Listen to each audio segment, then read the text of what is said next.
good news can often get overlooked or buried by the negative in our everyday lives. So let's change that.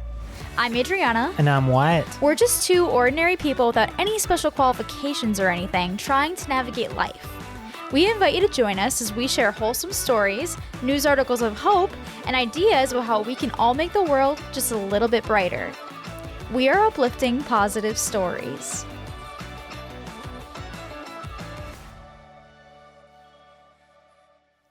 Welcome back to another episode of Uplifting Positive Stories. Thanks for joining us, guys. Yeah, hopefully everyone's been staying warm out there. This last week here has been bristlingly cold. Yeah, it's been like negative 40 degrees. Yeah, the standing temperature I know was we like talk about the weather a lot, 22 but it's been for really several cold days in a row. It was really bad. It was really bad. So yeah, we're hoping it starts warming up here. It's looking like the forecast is gonna. So yeah, it's definitely getting I know warmer all now. around the U.S. it's been really cold. Like I've seen things about even Florida being dangerously cold for like their plants down there and stuff. I know, somebody that I follow on YouTube and stuff. She just grew a garden, just planted a bunch of stuff like a couple weeks ago, and now she's like, oh my gosh, it's all so cold. Is it gonna survive?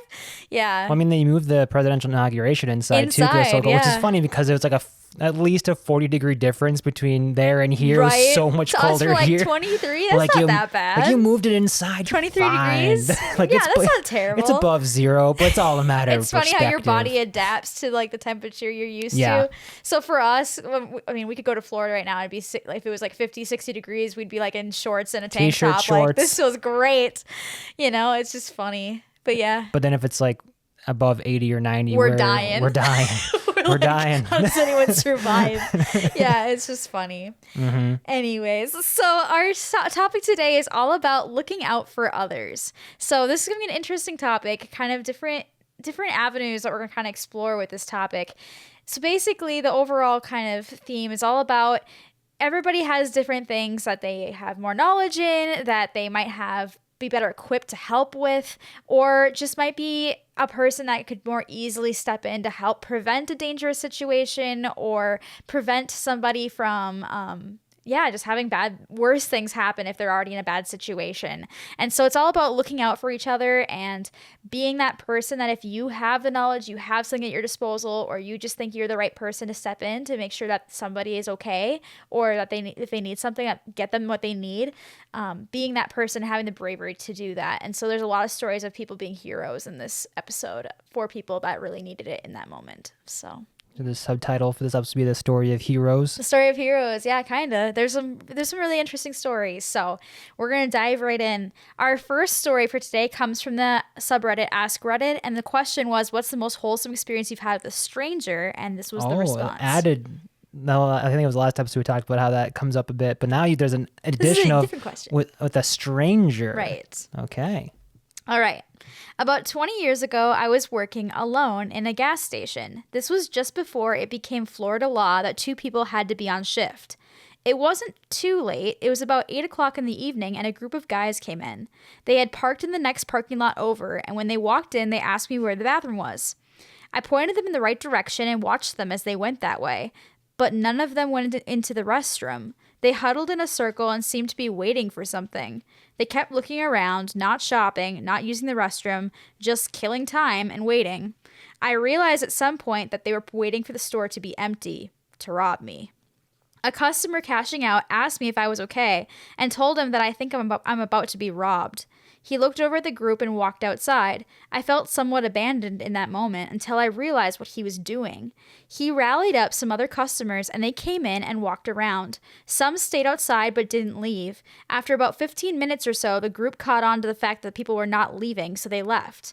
At least 10 people sacrificed their time to stay there with me until the group left. Good thing, too, because it wasn't until after everyone left that I tried to call someone to tell them about it and realized that the phone had been disconnected by the owners of the store. Wait, what? I just started working there, so I didn't know that. They had disabled it because the last cashier talked on the phone all the time, so they eliminated that problem. Only problem with that is now no one can call the cops if need be. That's so stupid and probably illegal or something. What? Had those people left the store and had I tried to call for help, I wouldn't have been able to. That group of guys came back later, but when I saw them walking across the parking lot, I locked up the store.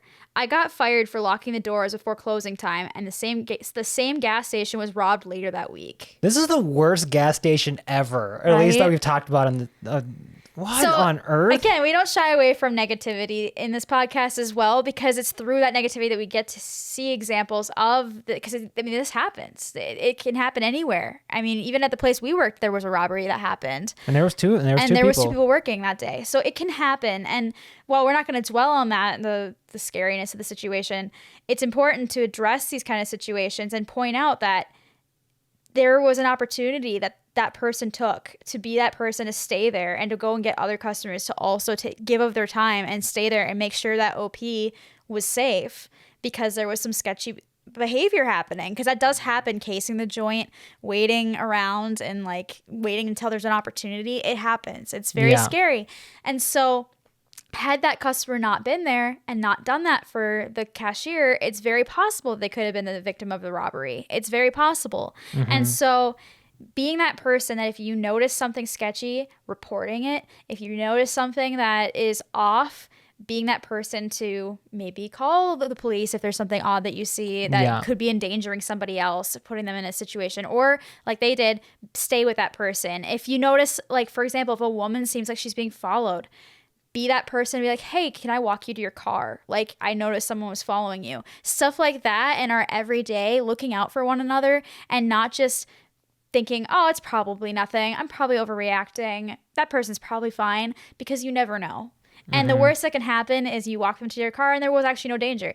But at least then there's that comfort to the person knowing that you cared enough to make sure that they were safe in that situation. It's just a huge thing. Because we live in the age of cell phones, where even with the phone line being disconnected, there is a means of which... a cell phone.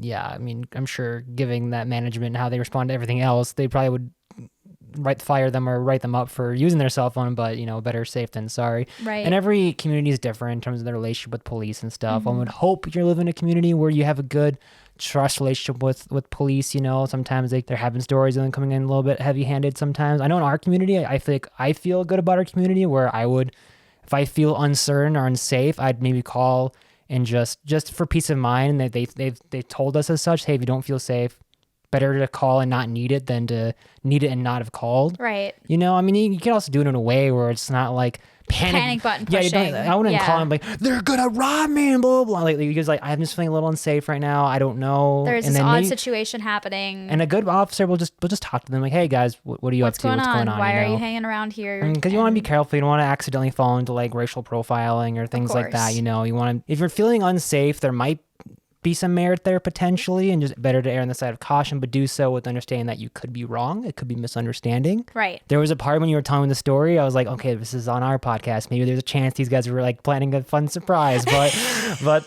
I don't think that's the case in this one. But it is, again, the reason why I decided to still put it on here is because I think it's so important to point that out, that to be a hero for somebody, sometimes it's just looking out and not even like taking action in like a drastic way. It can just be being that person to, I'm going to stick around and make sure that there's nothing. And that way you're not alone in case there was something. It's just little things. And again, like I brought up that example of if a woman were to be like, hey, I think I'm being followed. Could you walk me to my car? Be like, absolutely. I'm going to give him my time and do that, because you never know. And if someone feels unsafe, it's better to be that person to be like, I'm going to err on the side of caution with you, than to be like, you're probably fine. I don't want to give my time.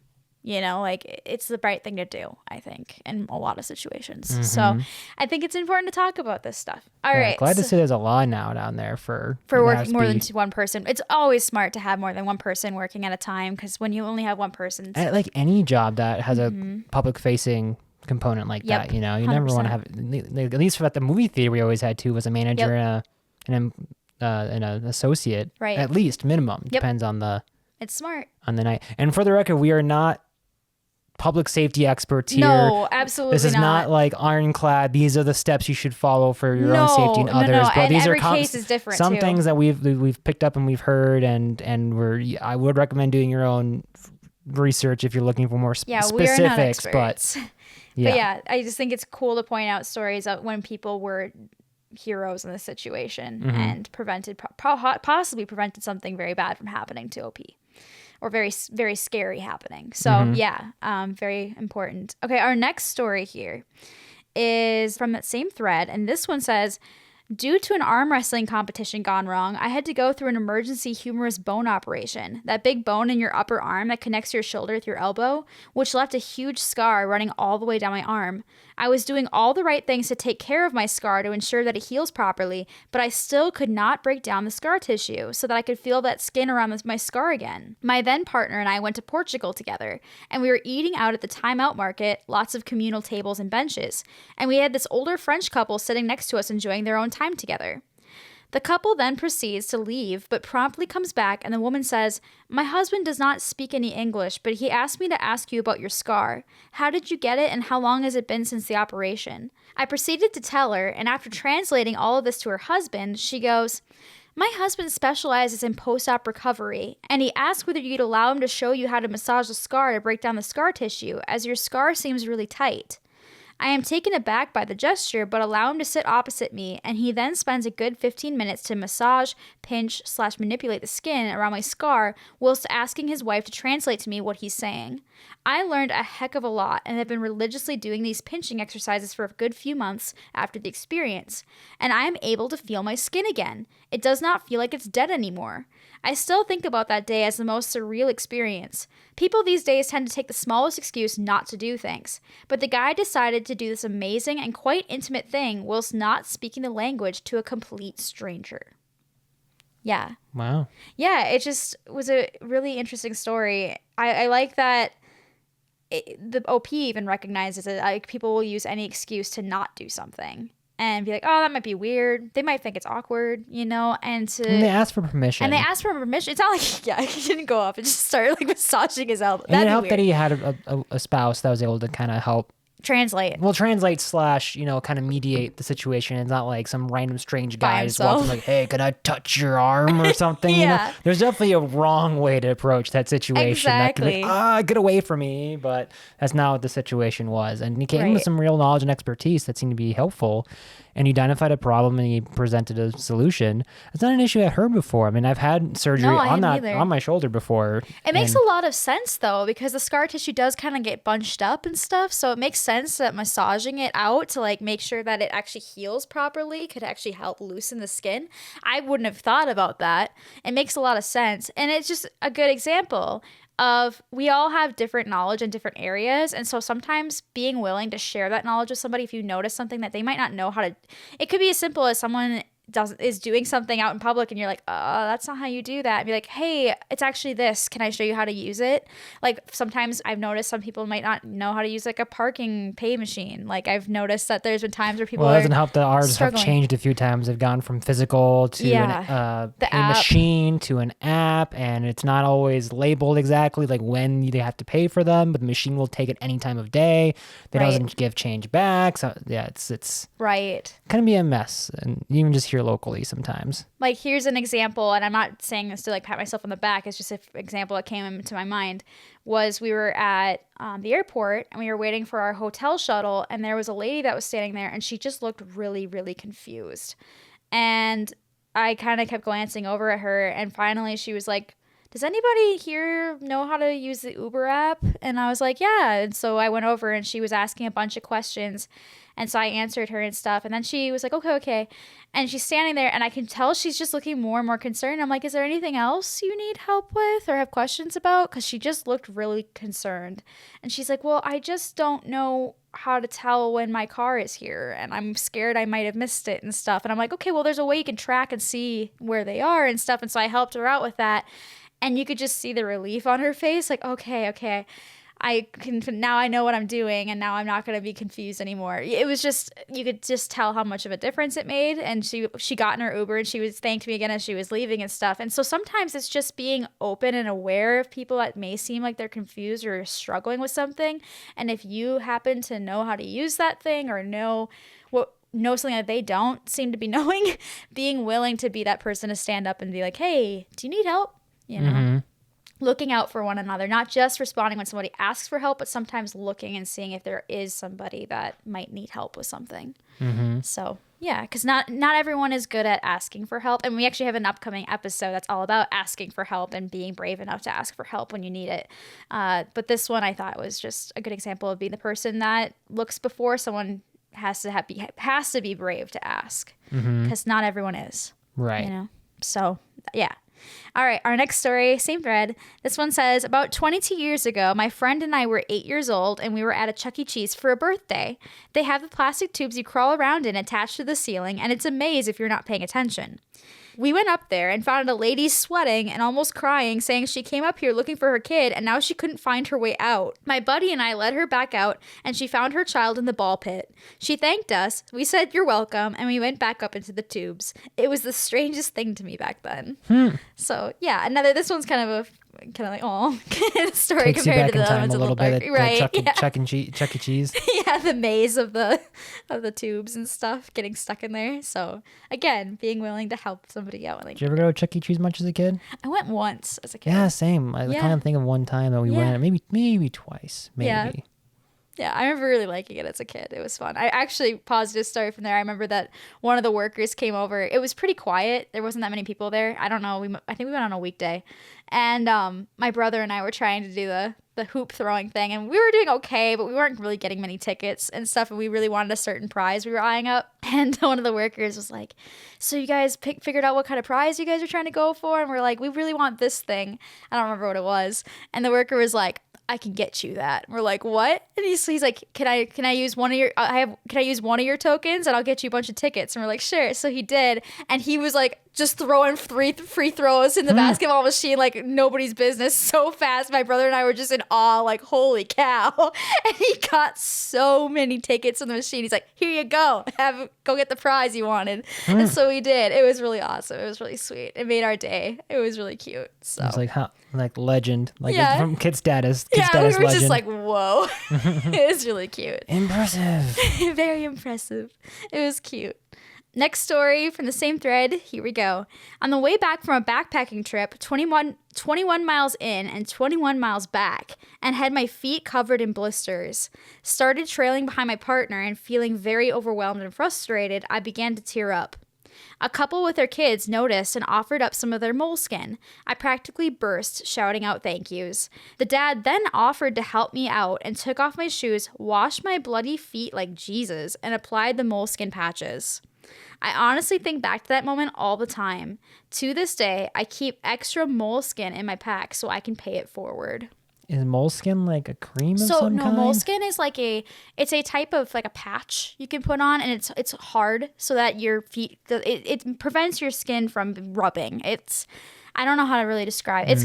It's better than a bandage. It's a little bit more resilient, and so it just prevents it from rubbing any further. Well, bandage has like air pockets in it, so right? That because to allow the air to help heal it. So that's not good for blisters at all. And band-aids are actually pretty bad for blisters. Right, but yeah, moleskin is really good for when you have blisters and preventing them from getting worse. We used to go to Disney World a lot when I was a kid, and still we would always sometimes. we'd always bring moleskin with just in case, because we'd put them into our sneakers if we were noticing we were getting any. Nowadays we do preventative work with. Yeah, the lotion cream and stuff, and then Epsom salt later in the day. Exactly. So yeah, and this is another example too of sometimes you might have something as a prepared measure that other people might not. Especially with hiking, that's a really big one. Is people they underestimate what they should be bringing with them. Especially if you're going on a long hike, some people overestimate their abilities and overestimate their ability to endure the elements, because sometimes the heat can really mess with you if you're out there for a long period of time, more than people realize. So I know that sometimes it can be really smart just to bring extra supplies that maybe you don't think you're going to need, but you never know if you could give it to somebody else. I know when we travel with other people, I always try to bring like extra medications and stuff just because people have needed them in the past. Like there's been times where we've gone on trips and I brought extra stuff. I'm like, there's no way I'm going to use all this in a trip, but you never know, someone else might need it. And then we ended up using it all because other people ended up using it. So sometimes it's smart just to be on the lookout for other people. If you're traveling with other people, if you're going to go hiking and stuff with other people, bringing extra supplies just so that you can help other people out if they need it. Mm-hmm. I don't know. If you have the knowledge and foresight to do that, I think it can be really, really a positive thing. So, yeah, I thought that was a good example of that. On to our news article. This one comes from cbc.ca, and it is titled, Toronto Man Creates Tiny Mobile Homes to Help Unhoused People Escape the Cold. Going off of the insane cold. Right. This is an awesome solution to that. I was really amazed when I found this story. So a guy named Ryan Donays, he started building houses attached to bicycles. Kind of a smart thing so they can transport it around that include heat, electricity, and safety features in the home. So he started doing this this last summer as he watched the city's housing crisis becoming worse and worse. He has built 3 homes now at a cost of about $10,000 each, which have been paid through donations through GoFundMe, because he has a GoFundMe page for it. And yeah, they all have electricity, heat, running water, a bed, as well as safety features like smoke and carbon monoxide detectors and a fire extinguisher. So they're attached This feels like magic. I need to see this thing. They're attached to e-bikes. And the reason for that is that this way they can actually legally travel on the city's bike lanes if they have to be moved. Because sometimes if they need to be moved around, yeah, they couldn't drive on the street. How big is this thing? It's essentially like a little mini camper, but just very small and easy. It's probably very lightweight, it looks like, and easy to transport around with an e-bike. But yeah, really, yeah, really, the really e-bike cool. with a pedal bike, that might be a little physically arduous unless you're like really, you're gonna get in shape, I guess, one way or another doing that. Yeah, but That's still. cool, though. And since building his first tiny home in the summer, he has now since registered for a not-for-profit organization called Tiny Tiny Homes to be able to make more of them. But yeah, he thinks that it's a good possible answer to some people temporarily while they're trying to look for jobs and trying to get houses and stuff like that, being able to stay out of the cold. Well, even just locally, you see people who just have all they have is like maybe a bike and a backpack. Right. So Yeah. just attach a mobile trailer, yeah, I guess, to it. Exactly. Like a little mini camper. I thought that was a really clever solution to that. So yeah, really cool. And awesome that he's already been able to make 3 of them, and hopefully he's able to make more. It looks like people are giving him donations. So that's really, really cool. Mm-hmm. Yeah. And with that, we will end today's episode.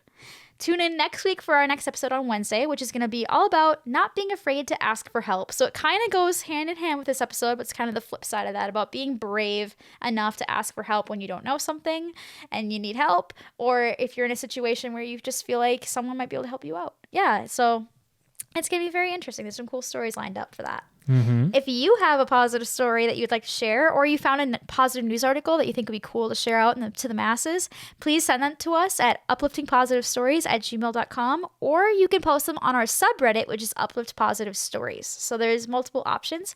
We also now have a Facebook page and an Instagram page, so if you would like to follow us on there, that would be awesome. We will be posting reels, little shorts from our videos and stuff. So yeah, We're working on expanding our social media outreach a little bit. So yeah, for 2025.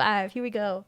But yeah, so, and of course, if you are listening on YouTube, if you'd be willing to like and subscribe, that would be awesome. We always appreciate the support. And yeah, thanks for listening, and we hope you have a wonderful rest of your week. And stay positive and warm.